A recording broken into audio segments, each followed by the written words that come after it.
The Ligue 1 preview continue on Casser les Lignes, Breaking the Lines French football podcast with the accent, and it's still Jeremy Magan with Baptiste from Le Classique. Thanks for being here again, Baptiste. We're talking about the team that we think are going to be in the middle of the table this season. Baptiste, hit me. Give me 6 teams that you think are going to finish. What it's position? What is it? 9 to 15 roughly. Yeah, so I've got 14. Lorient, Brest, Nantes, Toulouse, Reims, and Lille. Ooh. I have Montpellier. We know that we disagree Yeah. on that. Lorient, Strasbourg, I have in Mm. there. Toulouse, Mm. Reims, and Nantes. So again, a couple of teams that we disagree. We talked about Montpellier and Brest on the Mm. previous episode, and please tune in and go and check out our episode on the teams that we think are going to be relegated, where we mentioned Montpellier, Brest, Ajaccio, Angers, Auxerre, Clermont, and Troyes. But we're going to talk about those teams. So we'll talk about Lorient, Toulouse, Reims, Nantes. I'm going to try and let you convince me that Strasbourg can be a bit higher. So we're not going to talk about Strasbourg now, although I don't think that Yeah. they're going to be higher than ninth. Let's talk about Lille, and let's start with them because I think they're going to be a very interesting squad this year. So you don't see them at a good spot. I see them personally finishing sixth this season or in potentially higher.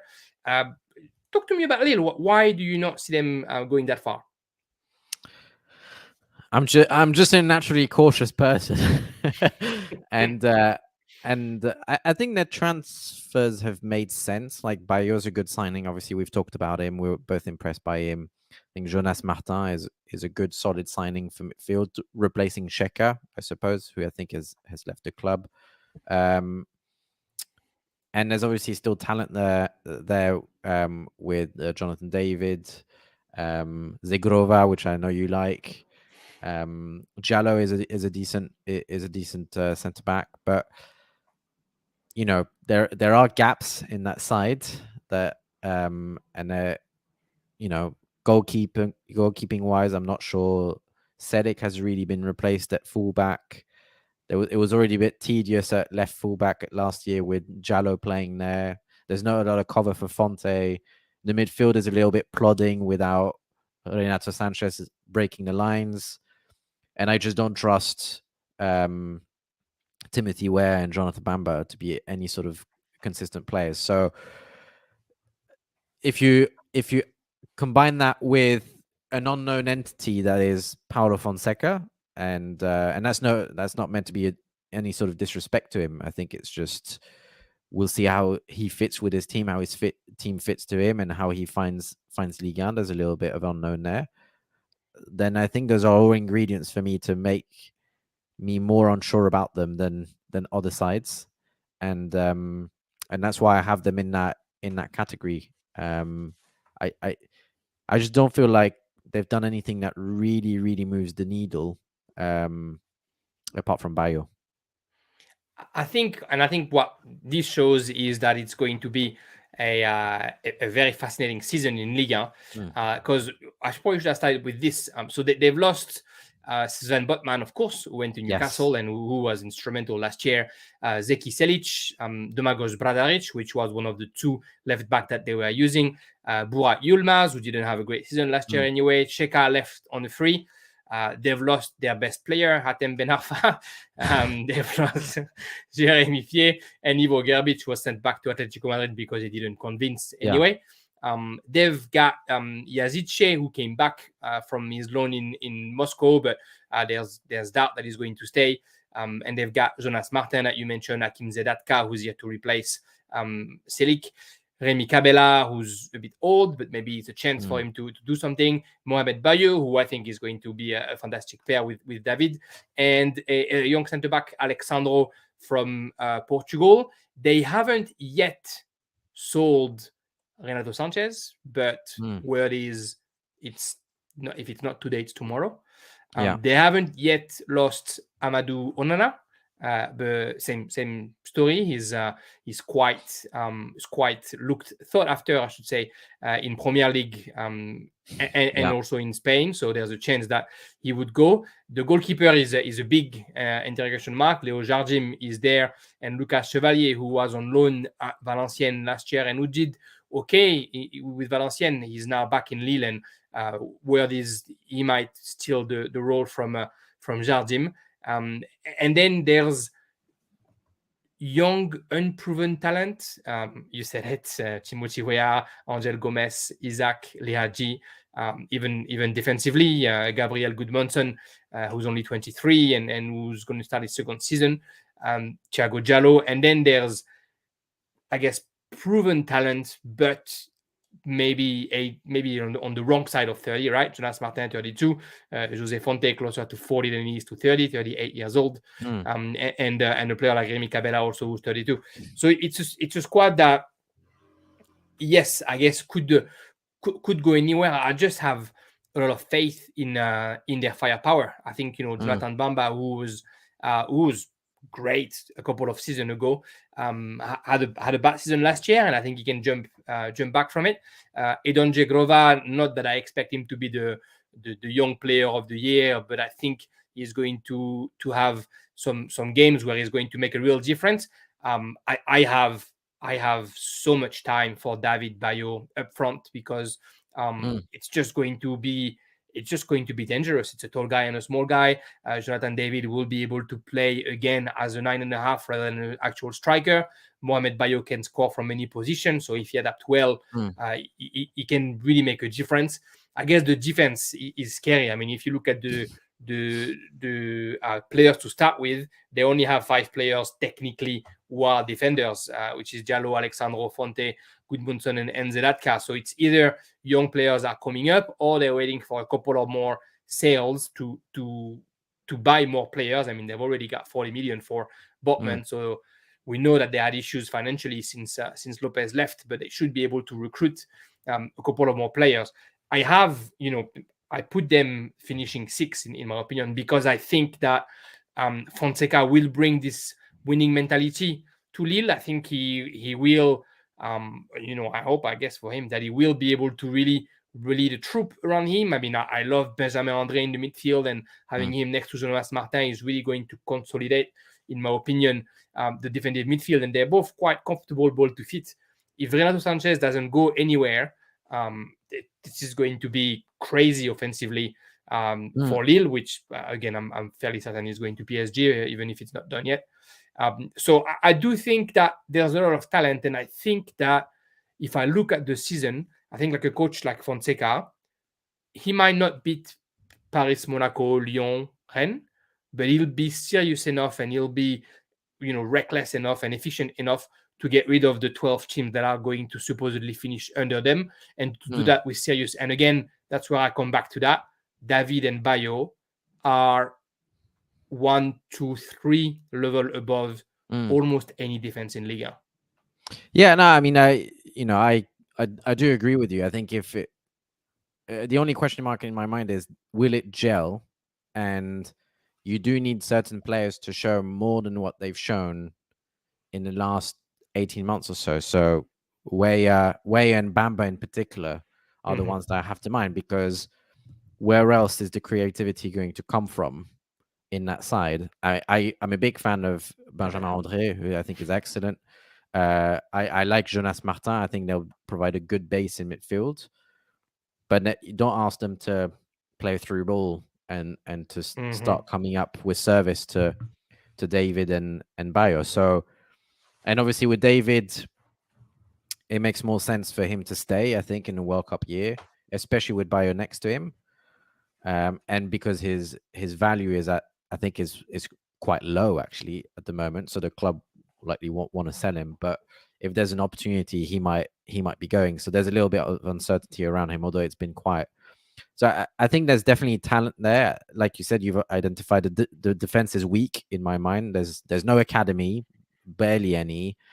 There's little depth, and I don't know about how much creativity there is in midfield. Those are the elements that make me more about about Lille, but if it clicks and certain players grow, then of course they can easily challenge for the top 8. But there's not at the moment. I'm just cautious, and I also don't know. Paulo Fonseca's background. Yeah, he's done okay. I don't feel like it's not like a Lucien Favre who I think was genuinely Nothing impressive extraordinary. before he came to Nice. Fonseca doesn't look like a choice by default. I'm absolutely not saying that, and I'm not saying he's a bad manager at all. I just don't know enough about him, and similar to what we'll talk about Tudor, when I look back at his pedigree, I don't have my eyes wide open going, what a catch. I go, yeah, it's smart, potentially good. And so all those elements mean that I'm a little bit more lukewarm about Lille at the moment. It's funny because I don't really believe in the worth of players financial wise to talk about their talent, but it's pretty I guess eye opening when you look at the Lille squad on transfer market, and you look at the value per line. Their goalkeepers total value is 7 million euro.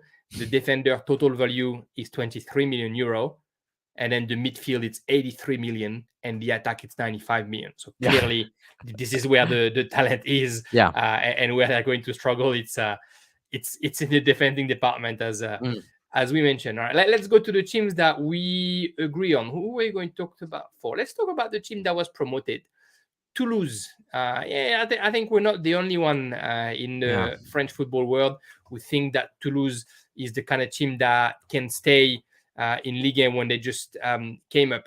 They've lost basically no one, just loaned a couple of players in Ligue 2, Bangré and Sana, and they've recruited a few famous unknown players. Tige Dalinga from Excelsior, who was the best striker, the most prolific striker in second division in the Netherlands. Zakaria Abouklal, who comes from AZ Alkmaar. Those players are 21 and 22 years old. Oliver Zanden, 20 years old, from Elfsborg in Sweden. Ketil Haug from Valerenga in Norway.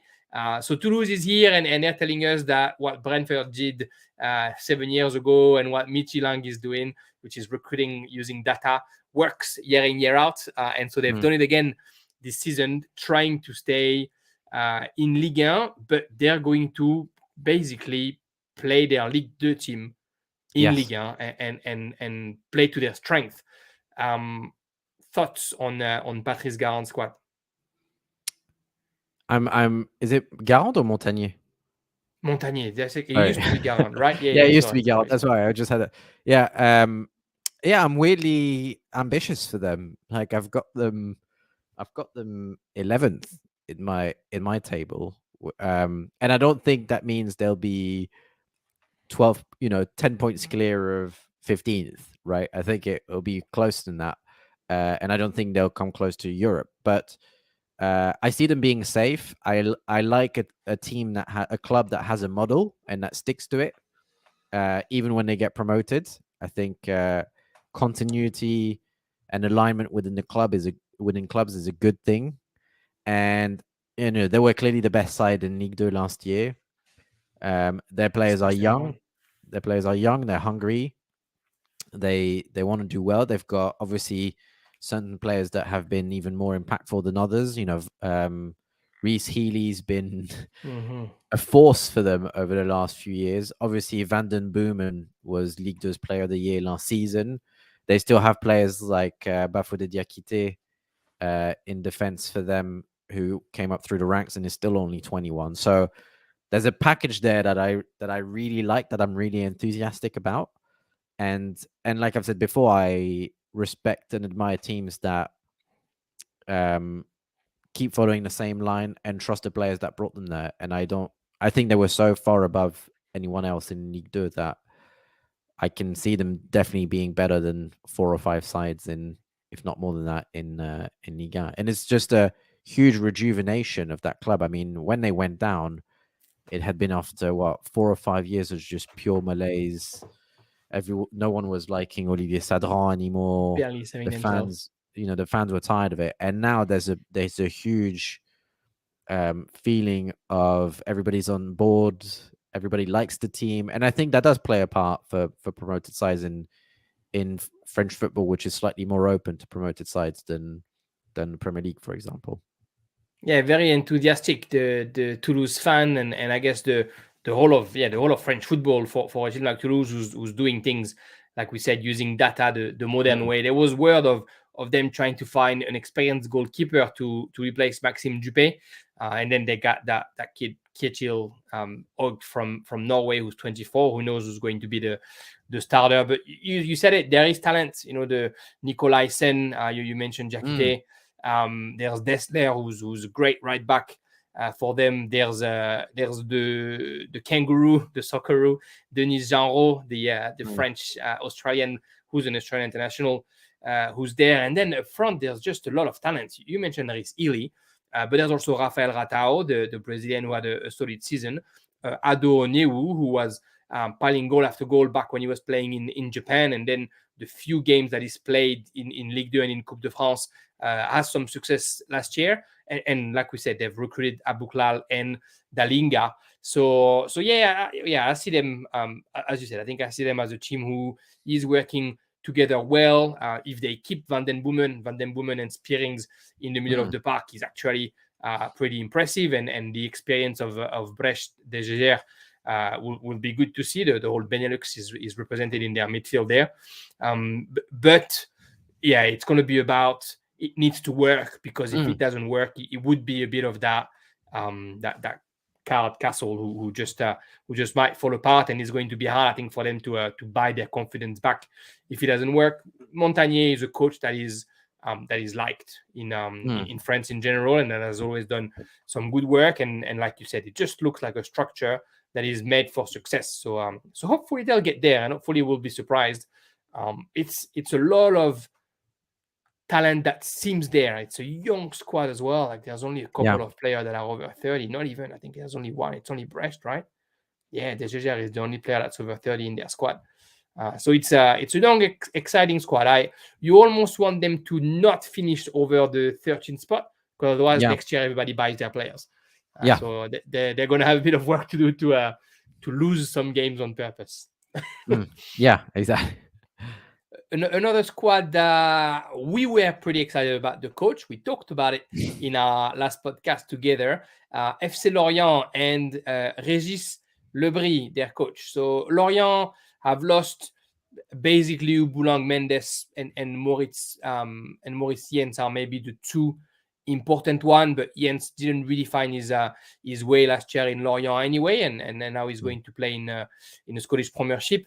Mendes was more a starter than anything most of the season last year, and now he's going to La Liga. And then Pierre Hamel, who didn't really find his spot, is back in Ligue 2, and they've recruited again a few known and a few less known player. Montassar Talbi from Rubin Kazan, Darling Yangwa, who comes from Niort in Ligue 2, Gédéon Kaloulou, who comes from Ajaccio in Ligue 2, and then M. Vogo, the goalkeeper from Leipzig, who is coming to, I guess, answer the question who's going to be in goals. It's clearly going to be him.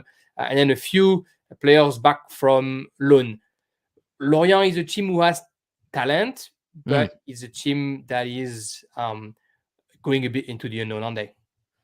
Yeah, a little bit. I mean, Lebris has a good pedigree. We talked about it. Is he the next Franck Hez? Potentially. They've got very similar paths and they know each other well. But it's still a daunting task, and it's a club that is traditionally a yo-yo club. So difficult to come in, trust the youngsters, and try and play expansive football. But like you said, there's a lot to like there. I've liked the fact that on the transfer front, they have seemed to keep their key players. So Enzo Lefebvre is one that I think might have a season where if he adds goals to his name, he'll be on a lot of people's radar, because I think he's capable of scoring, 5 to 8 goals in a season and a few assists, even for a club like Lorient.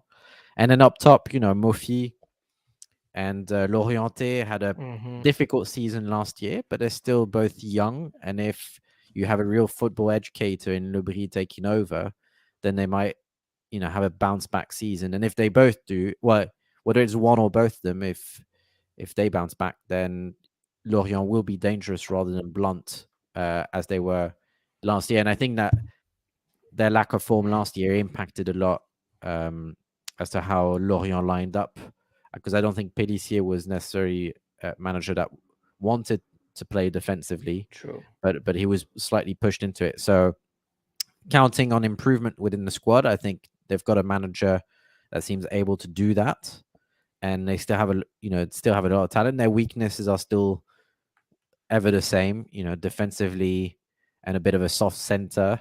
But there's something to like, and I still see them as being better than 4 or 5 teams. So I've got them as 14th, and I could see them going down to 16th, or I could see them going up to 12th. I think that's really their home, and I'm hoping they'll steer clear of relegation troubles this season, because it's a club that people should like and respect. Yeah, I think they've definitely taken a card of two and a coach of two of Rennes, and they've really been inspired by the powerhouse of Brittany and trying to develop their youth system the way it's worked at Rennes, and Lebris was one of the important guy over there. Interesting to see that Lebris' son is in the squad, Theo Lebris. It's always great to have coach and son happening in the same team. But yeah, it's a lot of young talent. You mentioned Lorienté and Mofi up front. Kone made a good first 6 months in Ligue 1. Stéphane Diarra has been a little bit up and down, and so was Sambo Soumano, but it's all strikers that are 23 and under. So it's a good, solid armada to rest on as long as they play well, and the experience is there. Thomas Monconduit, Laurent Abergel, Le Goff as well defensively, so they have players here to help them. Like you said, the defense, Laporte and Petro, it's good, it's not great. I'm assuming that Kalulu's coming to play, so Kalulu might be playing, but if I'm not mistaken, when I was looking at what he did in Ligue 2, he was more right back than a center back. So who knows who's going to be really playing in defense for them, because it was, as you said, one of their issues last year, as well as the goalkeeper and all that drama that happened around the keeper. But apparently with Mvogo, that's what they'll do. I agree with you. They live in that 14 to 16 realm, and I think that's probably where they'll end up as well, unless the series goes their way, or unless, unfortunately, a series doesn't go their way. I wouldn't be surprised if it's a streak of bad results, if Régis Lebris is asked to go back to his former role, which was academy director and the reserves coach. I don't think he'll be fired, but I think they might find, if they see that it's just not working, if la mayonnaise ne prend pas, as we say in France, they'll try to get somebody who's I'm not going to say a Pascal Duprat, but a coach of that kind of mindset, somebody who can maybe save them to stay in Ligue 1. Next up, we have Stade de Reims, who infamously lost one of the one, two, three, potentially four of the best talent that we've had in Ligue 1 in recent years. I'm talking mainly about Hugo Ekitike, who signed for Paris Saint-Germain, technically on loan this year and then transferred next year. Predrag Rajkovic, who mind-blowingly left for 2 million. 2 million euros. 2 million That's euros. Pocket money in football. Any Ligue 1 team should be mad not to have put that money. I mean, even for 2 million, even a club like Marseille. For sure, if you look at Pau Lopez and Rajkovic, I would rather have Rajkovic. 100%. It's mind-blowing. Then they lost Ghislain Conan, who left on the free to get a bit of money down in Saudi Arabia. Sambou Sissoko went to Seraing, and that's about the important one. Andrew Gravillon is back, if I'm not mistaken. Yes, the transfer was final from Inter after being on loan for a couple of seasons. They got Emmanuel Agbadou from CAS Eupen in Belgium.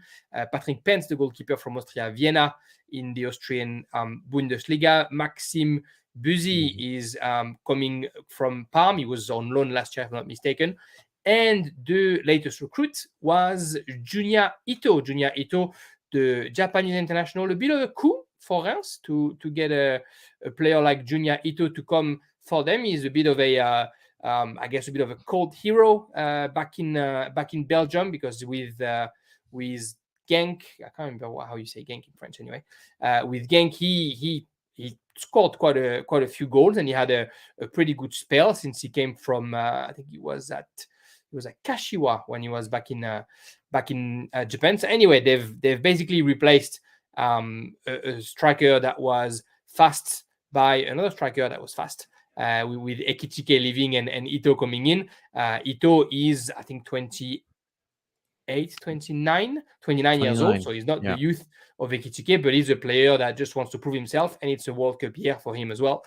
So I'm actually pretty excited about Junya Ito coming to Reims. Anyway, a team that's coached by Oscar Garcia, who's not known to play his team in the most entertaining football that we've seen in Ligue 1, but a coach that likes to have a team that play efficient, that defends well and that attacks well as well, and a team that we've both put into the mid-table because, and I think we agree there, they've kept talent that we thought maybe was going to go. Woodfess, potentially the Dion Lopi and El Bilal Touré, who are still there, although we didn't think they were going to stay. Thomas Fouquet as well. So the defense is roughly the same, with Abdelhamid staying as well, and he was their strength last year. They lose the keeper, they replace him. What do you think? What's the best Reims can do, you think, this season? I've got them 10th. Just a club that seems to know what they're doing. They plan for it.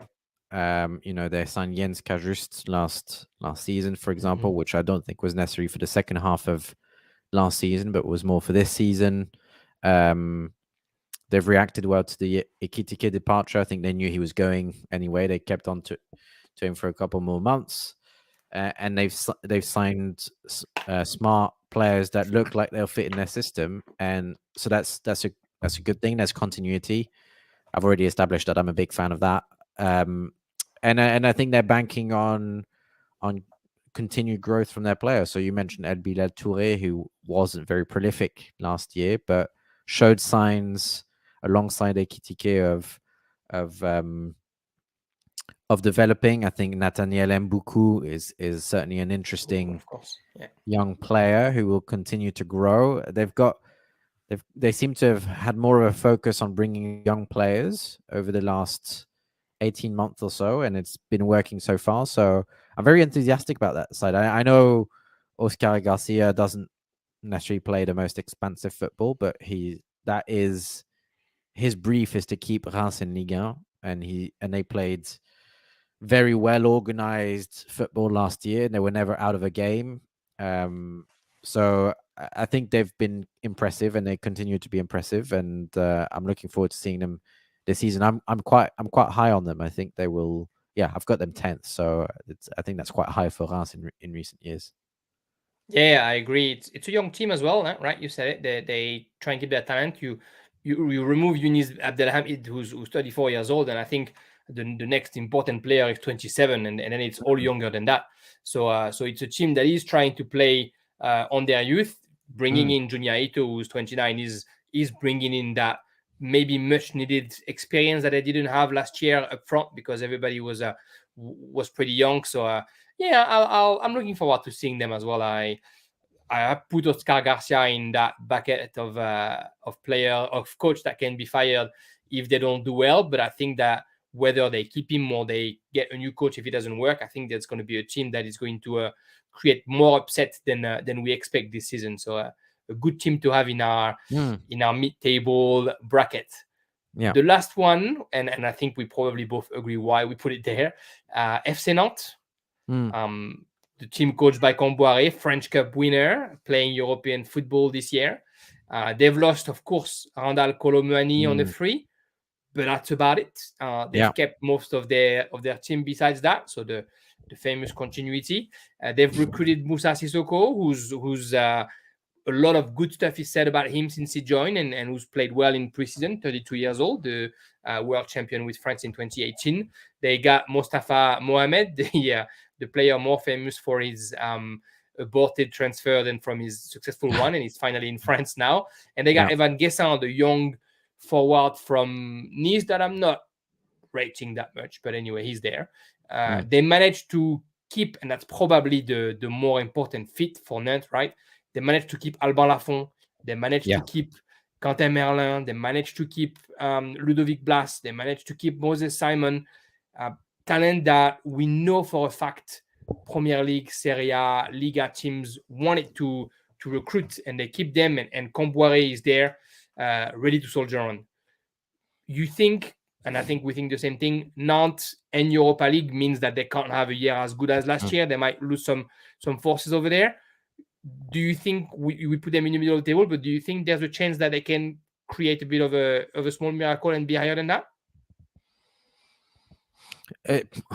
Until they get an actual striker that can be counted on, then my answer would be no. I've got them 12th. I think they'll be safe. I think they'll be comfortable.